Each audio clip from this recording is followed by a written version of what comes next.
নমস্কার বন্ধুরা, আমি শুভজিৎ চলে এসেছি নতুন আর একটি ভিডিও নিয়ে। আশা করি তোমরা সকলেই খুব ভালো আছো। এর ভিডিওটি হচ্ছে আমাদের এক বন্ধুর আজ জন্মদিন। তো তার জন্মদিন সেলিব্রেশন করার জন্য আমরা একটা পিকনিকের আয়োজন করেছি। পিকনিকও হবে এবং একই সাথে আমাদের বন্ধুর জন্মদিনও পালন করা হবে। তা হচ্ছিল না এবং আমাদের এই ফ্রেন্ডটার জন্মদিনও চলে এলো। তো আমরা ভাবলাম ঠিক আছে, চলো দুটোই আমরা একই সাথে সেলিব্রেশন করব।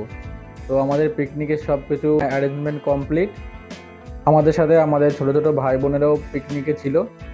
তো ওরা ওখানে খুব আনন্দ করছে এবং আমরা এখানে, আমি আর আমার সাথে আছে আমার বন্ধু রাহুল, আমরা দুজনে মিলে আজকে পিকনিকের খাওয়া দাওয়ার অ্যারেঞ্জমেন্ট ওরা সব কিছু কমপ্লিট, সব কিছুই রেডি।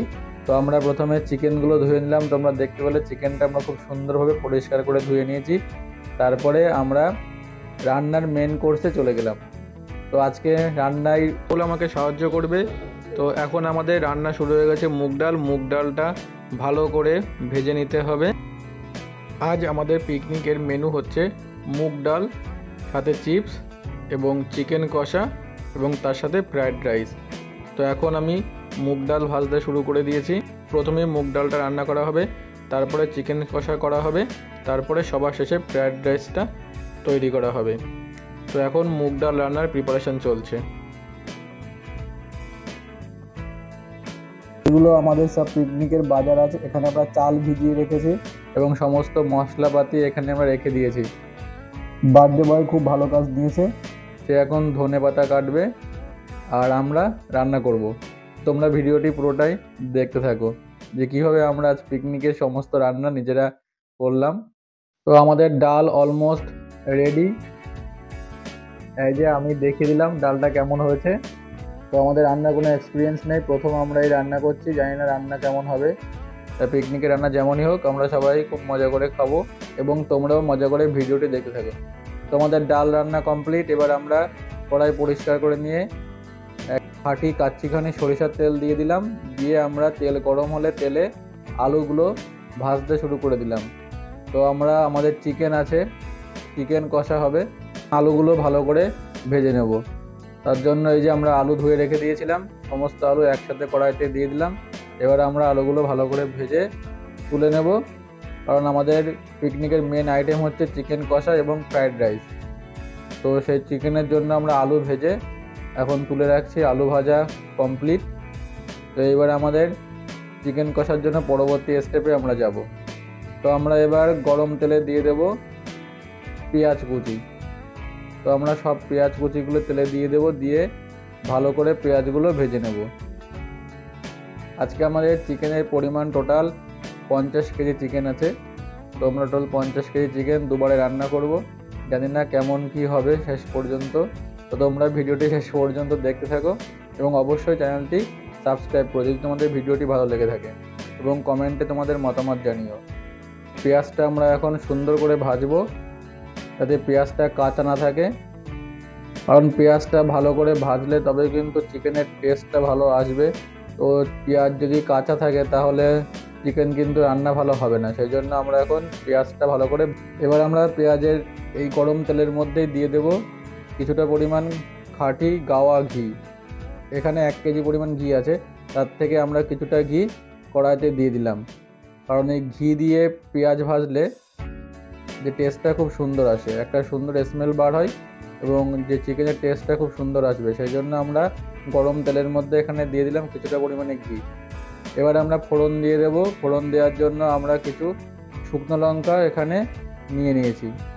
এই শুকনো লঙ্কাগুলো আমরা ফোড়নে ইউজ করব যাতে ফোড়নে খুব সুন্দর একটা স্মেল আসে। তো আমরা শুকনো লঙ্কাগুলো তেলে দিয়ে দিলাম। এখন তেলে দিয়ে দেব তেজপাতা। তা কিছুটা পরিমাণ তেজপাতা এবার ফোড়নের জন্য তেলে দিয়ে দিলাম। এবার দিয়ে দেবো গোটা গরম মশলা তেলের মধ্যে। এই ফোড়নে গোটা গরম মশলা দিলে খুব সুন্দর একটা সেন্ট বার হয়। আমিও রান্নাটা ইউটিউব দেখেই শিখেছি। তো ইউটিউবে একটা ভিডিও দেখেছি চিকেনের, সেটা দেখে আমিও এখানে ট্রাই করছি। এবার এখানে দিয়ে দিলাম আদা বাটা। আদা বাটা দেওয়ার পরে এবার দিয়ে দিলাম রসুন বাটা।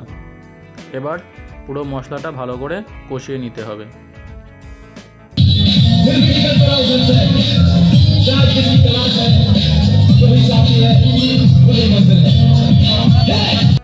এখানে আমি জলের মধ্যে কিছুটা ধনিয়া পাউডার এবং জিরে পাউডার একসাথে মিশিয়ে নিয়েছি, মিশিয়ে নিয়ে তেলের মধ্যে দিয়ে দেব। মশলাটা জলে গুলে নেওয়ার কারণটা হলো, যদি মশলাটা ডাইরেক্ট তেলের উপরে দিয়ে দেওয়া হয় তাহলে হয়তো পুড়ে যাওয়ার সম্ভাবনা থাকে, সেই জন্য আমি মশলাটা জলে গুলে নিয়েছি। জলে গুলে নিয়ে তেলে দিলে মশলাটা পুড়ে যাওয়ার সম্ভাবনা থাকে না। তো এবার দিয়ে দিলাম লঙ্কা গুঁড়ো। দেখো বন্ধুরা, মশলার কালারটা কিন্তু খুব সুন্দর এসছে। এভাবে ভালো করে অনেকক্ষণ ধরে মশলাটা ভালো করে কষিয়ে নিতে হবে। তারপরে আবার একই রকমভাবে হলুদটাও জলে গুলে নিয়েছি, নয়তো হলুদটা তেলের উপর দিলে হলুদটা পুড়ে গেলে রান্নার টেস্টটা একদমই খারাপ হয়ে যাবে, সেজন্য হলুদটা জলে গুলে দিয়ে দিলাম এবং সাথে দিয়ে দিলাম কিছুটা পরিমাণে চিনি। সময় চিনি দিলে মশলার কালারটা খুব সুন্দর আসে।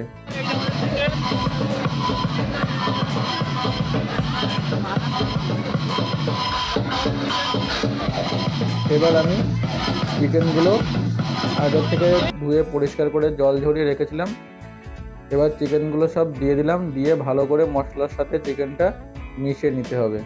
তো চিকেনটা মিশিয়ে নেওয়ার পর এবার ওর মধ্যে 100 গ্রাম টক দই নিয়েছি, টক দইটা ভালো করে ফেটিয়ে নিয়ে এবার চিকেনের মধ্যে দিয়ে দিলাম। টক দই দেওয়ার পরে এবার দিয়ে দিতে হবে পরিমাণ মতো নুন।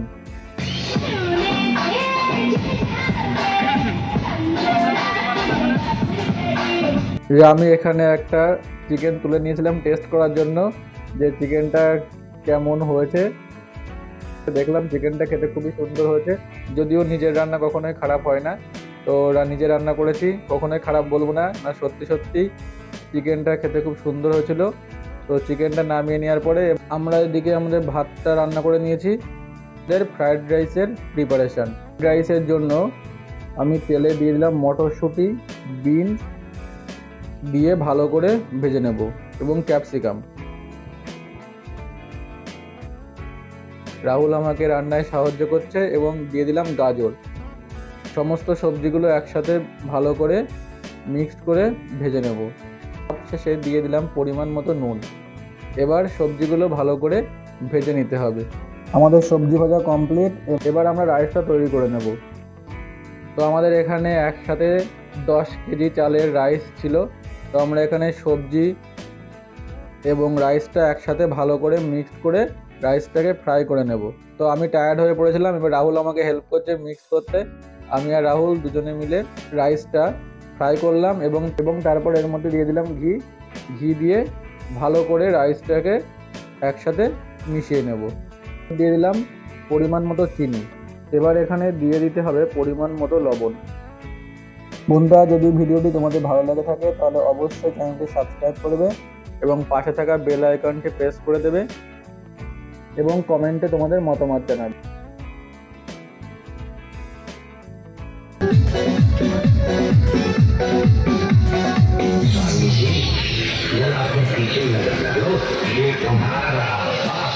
Youngster.